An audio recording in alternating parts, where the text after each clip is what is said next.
Hi guys, welcome back to the Truth Fairy, and today we're going to be talking about a true crime. It is the case of Darlie Routier, and I believe as much stuff as I've looked at and I've analyzed, I think Darlie Routier is the right way to say it. She was married to a man named Darren. They met at a Western Sizzlin' in some part of Texas. Her mother worked there. Her mother introduced them. It was in the mid-'80s. They fell in love quite quickly, got married quite quickly, and had their first child, Devin, and they had him in 1985. And they went on to have two other children. They had Damon not too long after that, and then they would go on to have another son named Drake, who at the time of the older boy's murders was 7 months old and upstairs with his father, and he was the sole survivor child of this. But I've heard this in other podcasts, and I really want to tell you this right up front. In trial testimony, which I'm getting all of my notes and everything that I will tell you comes straight from the trial transcript. So everything is 100% the truth. After this is over with and I go down through these things, then Bobby, Gabby, and I will be doing our Trypod podcast series, and we will break it all down and have a round table type discussion, and you guys can get in on it. I know a lot of people have heard of this case. It's huge on YouTube right now because it's like the 25th anniversary of this thing. And she's been on death row for 25 years. And before I get into any of this, honestly, she was convicted of this. But in trial transcripts, they had a housekeeper. And a housekeeper that would come over and help them do things and do the laundry and help with the children and stuff like that. And in court and on the stand, she said that she came over one afternoon and Darlie had baby Drake wrapped up in blankets so tightly that he was almost suffocating. And she pulled the blankets down off of him, and his face was red and perspiring, and he couldn't breathe. And so she took the blankets off of him and gave him something cold to drink and got him back breathing good, and took the baby away from Darlie until Darren got home and explained to Darren what had happened. And that's leading to one of the reasons that the child was upstairs with Darren at this time. That and the baby would roll over in his crib at night and wake her up. Now keep this in mind as we go on. Keep this in mind that the baby was upstairs because him rolling over in his crib would have woke her up. So everything's great for the Routiers until June the 6th, 1996. And at 2:31 in the morning, this is what the Rowlett Police Department heard. So here we go. 911 tape. 911, what is your emergency? Ma'am? Let me go higher on this. Who's here? Great. Hang on.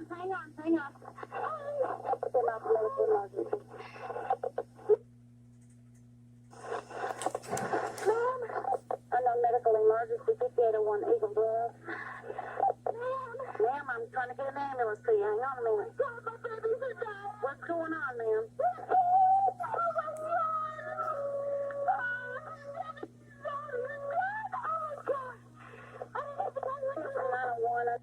Okay, I hope you could hear that. I will also put the transcript when I edit this video up in the corner so that you can read along with that. But the lady says 911, and Darlie immediately starts screaming, "My babies are dying. Someone came in while we were sleeping downstairs and stabbed my babies. They stabbed my babies. They stabbed me. My babies are dying. They're dead. They're dying." And she just repeats this over and over and over again. So I believe, I'm not going to play the entire 911. I'll put the transcript up in the corner if you want to read it. I'll also put it in the description. It's about a 5-minute, 33-second 911 tape. She basically says the same things over and over again. My babies are dying. My babies are dying.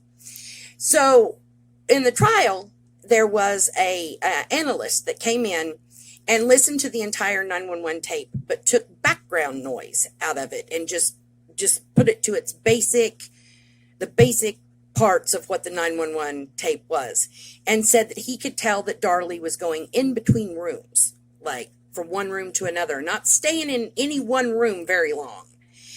And basically, they feel like that was when she staged the crime scene. Now, I will let you know what the evidence was and what happened days afterwards, and I will put up what convicted her, which was a silly string video. And she had done this at the callousness of anybody watching. It was a news crew that came out at the grave. They were having a party. The oldest little boy, Devin, I believe it was Devin, he was going to be 7 years old the week after the murders. And so they had a birthday party at the gravesite. And a lot of people thought it was too much, absolutely too much. I can say that I remember 1996. My son had just been born. And I can remember this case and thinking, oh my God, how can she do that? Now, we never know how people are going to, take things or do things when they're grieving or distraught. But I can promise you, I wouldn't be out there dancing on my child's grave a week afterwards. And, for a long time, when me and Gabby started first researching this, we had a hard time figuring out how a mother could kill her children in the first place. I mean, there's Diane Downs, which I may cover at some point.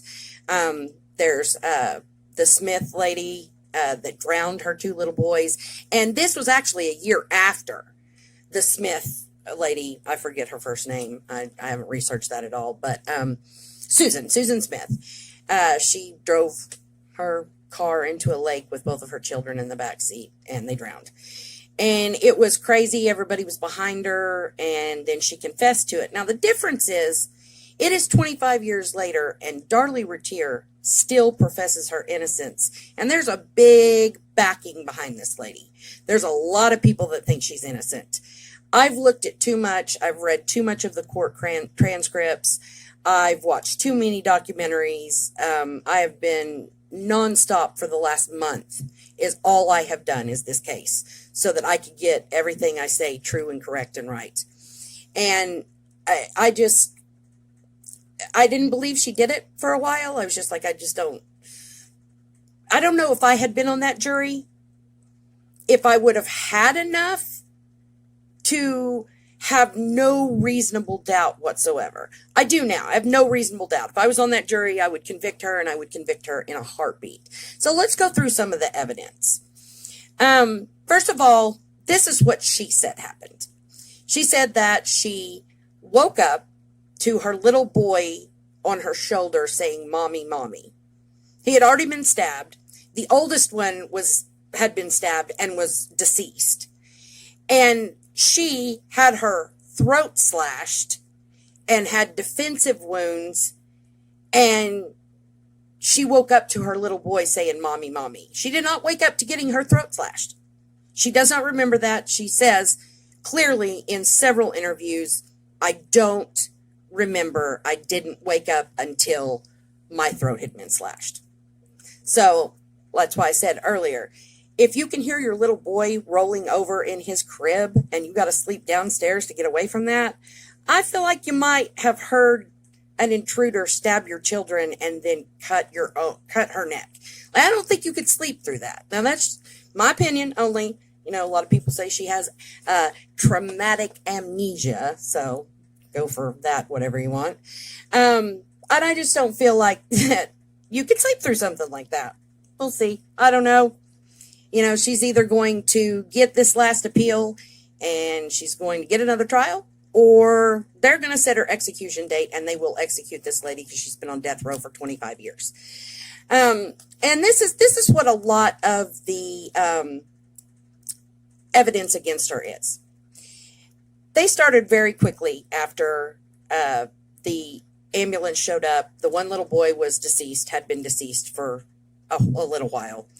The second little boy, the one that woke her up, he was not dead yet when the paramedics arrived, but died on the way to the hospital in the ambulance. Darlie was also taken to Baylor University Hospital in just right outside of Rowlett, I believe it was in Dallas. Taken straight there, and they took her right into surgery because they felt like that she could bleed out. She came within 2 centimeters of her carotid artery sheath. Everybody said, a lot of the doctors, a lot of the nurses said they were superficial wounds, and the police came to the conclusion that she inflicted those wounds on herself. Now, let's think about how someone would slit their throat. Now, she doesn't remember getting her throat slit, but all of the blood evidence shows that she was standing in the kitchen with the butcher knife, slitting her own throat. And here's why.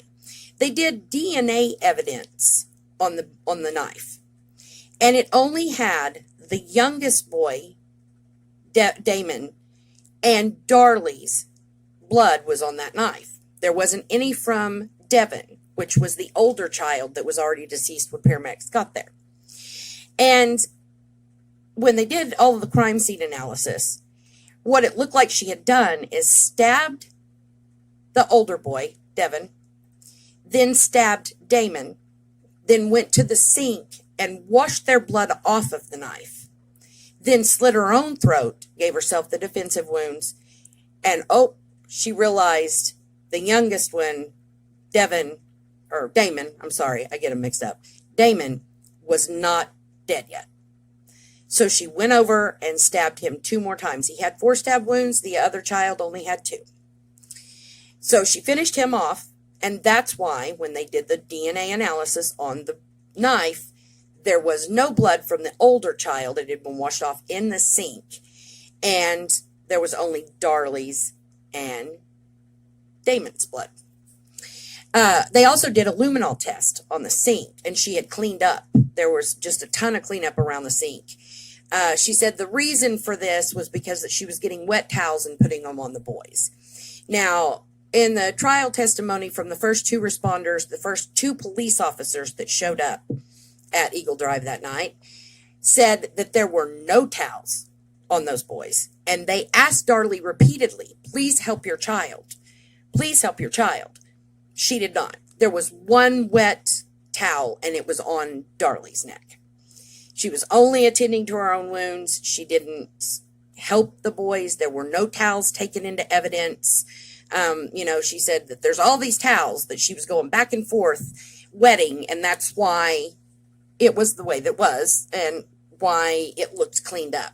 But there was also footprints, bloody footprints on the floor in front of the kitchen counter, the kitchen sink.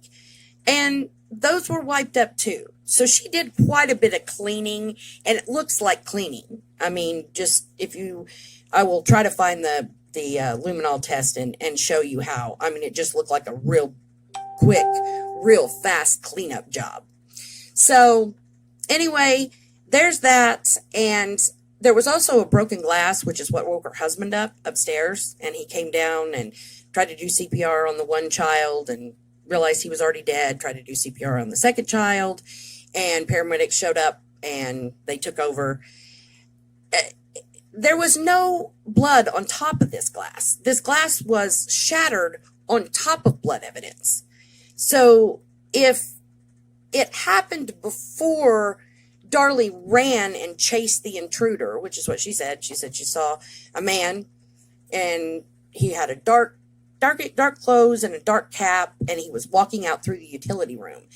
There was a screen cut in the garage, which was where the intruder got in, is what she said. But there was no blood, and this was a bloody crime scene. And I will try to put up pictures. I'm not going to put up graphic pictures. If you want to look at that yourself, you can look at it online. I have looked at it. But I'm going to put up some crime scene photos so you know how much blood was in this house. They had white carpet to start out with. This blood was everywhere. If there had been an intruder in there that killed these kids while their mother was sleeping, then slit her throat while she was still sleeping, and left no trace whatsoever of him being in that home. None. And when they did forensics on the knives, there was a bread knife in the butcher block that had fiber and dust residue and a piece of fiberglass from the screen. So that particular bread knife was the knife used to cut the screen. So we have to believe that there was someone who decided to go in and kill 2 children and their mother and didn't bring their own murder weapon and decided to go inside the house, get a bread knife, go outside, cut the screen, come back in, put the bread knife back in the butcher block, grab the biggest butcher knife, and kill 2 children and leave the only one person that could have fought him off or done anything and described him to police and knew what he looked like, left that person alive. And these boys had deep wounds, very deep wounds. Both boys had wounds that went through the entirety of their body. The oldest one, that was already pronounced dead when they got there, had been stabbed so viciously that it had nicked the concrete underneath the carpeting and the layer of foam that's under the carpeting. It had nicked the concrete on the floor. That's how bad these boys were stabbed. Both of them were stabbed that bad. One 2 times, one 4 times. And she had a slit on her throat. Yes, it did come really close to her carotid artery. But when you're slitting your own throat, she just got lucky, I think. She just got lucky. She came real close to killing herself. She would have bled out before even her second child had passed if she had cut her carotid artery. But that didn't happen. It came within 2 millimeters of her carotid. And it looked superficial. It looked superficial to the doctors. They testified in the court transcript that it was a superficial wound. And she had a little wound that was a little further on her shoulder, which looks like a hesitation wound. There was one that went to her bone that looked like a defensive wound. Also could have been self-inflicted. All of this stuff could have been self-inflicted. But the most telling part of this is a blood analyst specialist named Tom Bevel came in and did the crime scene analysis just on the blood spatter evidence. And this man says that not only does she have cast off on the back of a white nightshirt, which cast off is she would have had to have the murder weapon in her hand and be the perpetrator of these murders for there to be cast off blood spatter on the back of her shirt. And there was, and it was from both boys. So he also said that there was no running back and forth from the kitchen sink, that none of that showed up. It didn't look like Darlie was running anywhere fast. All of the blood droplets were round. They didn't have tails on them. They have tails on them if you're running. They didn't. There was nothing that showed that the knife had been dropped either. And she said that the perpetrator dropped the knife on the way out in the utility room. There was no evidence of that. So let's listen to the 911 tape again and find out what happened to the knife. 901, unknown medical emergency, 5801 Eagle Drive, box 238, Cross Street, Linda Vista, and Willowbrook. Attention 901, medical emergency. Maybe possible stabbing, 5801 Eagle Drive, box 238, Cross Street, Linda Vista, and Willowbrook. Time out 232. Oh my God!